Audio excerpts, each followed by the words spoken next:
হাই বন্ধু বান্ধৱীসকল আকৌ আমি নতুন এটা ভিডিঅ'লৈ স্বাগতম জনাইছো। আহক আমি দুখন ইয়ন দেখাম, আপোনালোকে ভিডিঅ'টো সম্পূৰ্ণকৈ চাব, তেতিয়া গোটেই ডিটেইলছটো বুজি পাব। আহক প্ৰথমতে আমি এইখনৰ ইঞ্জিনটোৰ পৰা আৰম্ভ কৰোঁ।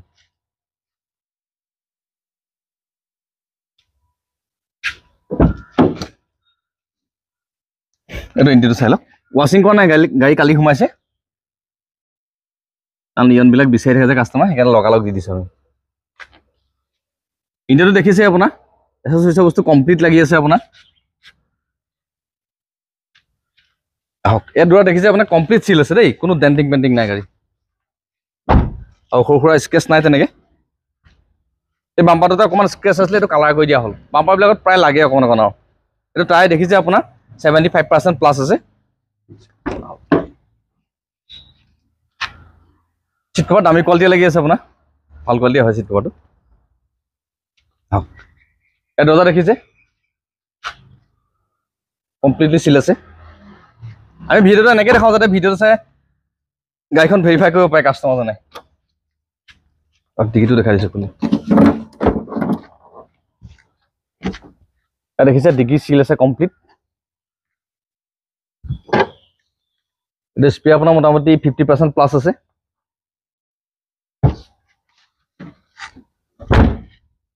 মেগনা প্লাছ হয়, এইটোতে আপোনাৰ মোটামুটি 75% প্লাছ আছে বুলি ধৰক।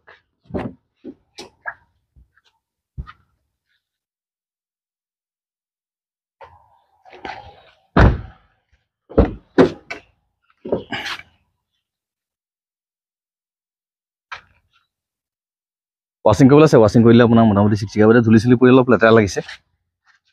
ইয়াত আপোনাৰ AC, power steering, power window, sound system গোটেইকেইটাই আছে। এইখনো দৰ্জা দেখিছে চিল আছে। ত' বনেটটো দাঙি মই অকণ ইঞ্জিনটো দেখাই দিছোঁ। তাই এইটো দেখিছে, এইটো আপোনাৰ 75% প্লাছ আছে। এই বাম্পাৰটো অকণ টাচ আপ কৰা আছে আপোনাৰ, কোনো ডেণ্টিং নাই, কাৰণ বাম্পাৰত প্ৰায় লাগে অকণমান আৰু ঘূৰাওঁতে পকাওঁতে গাড়ী। এইটো আপোনাৰ ৱাছ কৰা নাই, ইয়াত আৰু কোনো খোলা মেলা হোৱা নাই, গোটেই এপ্ৰন চিল আছে। বেটেৰী নতুনে লাগি আছে আপোনাৰ। আৰু লগতে আৰু এখন আছে, এইখনো দেখাই যাওঁ একেলগে। এইখন দেখিছে, এইখনো বাম্পাৰটো অকণ টাচ আপ আছে আপোনাৰ, বেলেগ আপোনাৰ কোনো ডেণ্টিং বা এক্সিডেণ্ট হিষ্টৰী নাই। এইটো টায়াৰ দেখিছে আপোনাৰ 85% প্লাছ আছে। তাই গোটেইকেইটা ভালেই লাগি আছে বাৰু আপোনাৰ। গোটেই লগ আছে, মই খুলি লৈছোঁ ইফালে।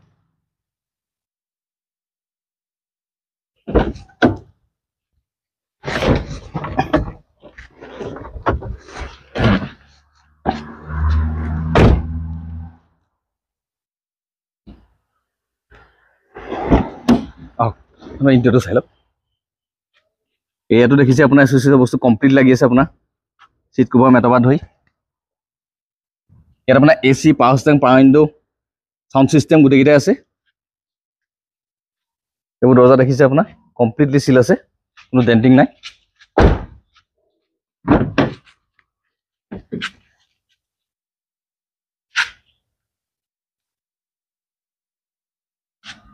কম দামত আপোনাৰ ভাল গাড়ী ইয়নখন, একদম ল' মেইনটেনেঞ্চ।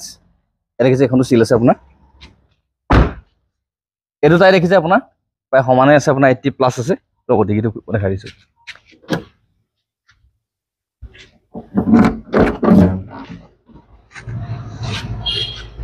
এও দেখিছে ডিকি চিল আছে। এইটো টাই দেখিছে আপোনাৰ 50 প্লাছ আছে।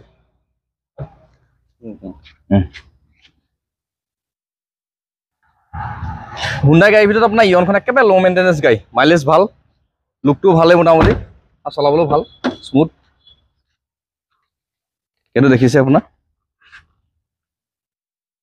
আৰু কৰিবলগীয়া কামো একো নাই আপোনাৰ। গাড়ী নাই ছাছপেনশ্যন কিবা বডিশ্যন কিবা কিবি এনেকুৱা একো নাই, জাষ্ট তেল ভৰাই চলাব পাৰিব। আহি আপোনালোকে নিজে ফিজিকেলি চালে গম পাব গাড়ীখন কেনেকুৱা গেটাপত থাকে। মই মনেখন ইঞ্জিনটো পাক দেখাই দিছোঁ।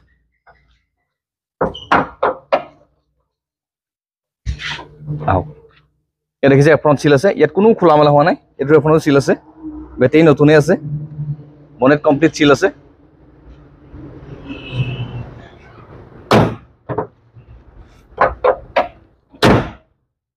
বন্ধুসকল, এইখন 2016 চনৰ মেগনা প্লাছ হয়।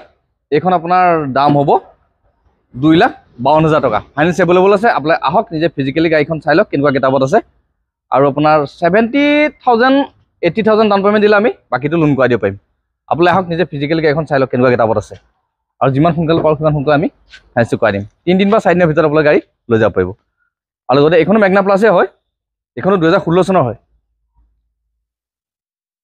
এইখনৰ দাম হ'ব আপোনাৰ 2,48,000 টকা এইখনো ফাইনেন্স এভেইলেবল আছে আপোনালোকে আহক নিজে ফিজিকেলি গাড়ীখন চাই লওক আৰু এইখনো আপোনাৰ 70,000 টকাত ডাউন পেমেণ্টত ওলাই যাব বন্ধুসকল যদি ভিডিঅ'টো চাই ভাল লাগিলে ভিডিঅ'টো লাইক কৰিব শ্বেয়াৰ কৰিব চেনেলটো ছাবস্ক্ৰাইব কৰিব আৰু কমেণ্ট কৰিব যদি আগৰ ভিডিঅ'কেইটা চাব বিচাৰে ওপৰৰ আই বটন তলত ডেছক্ৰিপশ্যনত দিয়া আছে ক্লিক কৰি চাব পাৰিব আৰু আমাৰ কণ্টেক্ট নাম্বাৰ ডেছক্ৰিপশ্যনত দিয়া আছে যেতিয়া মন যায় তেতিয়া কণ্টেক্ট কৰিব পাৰিব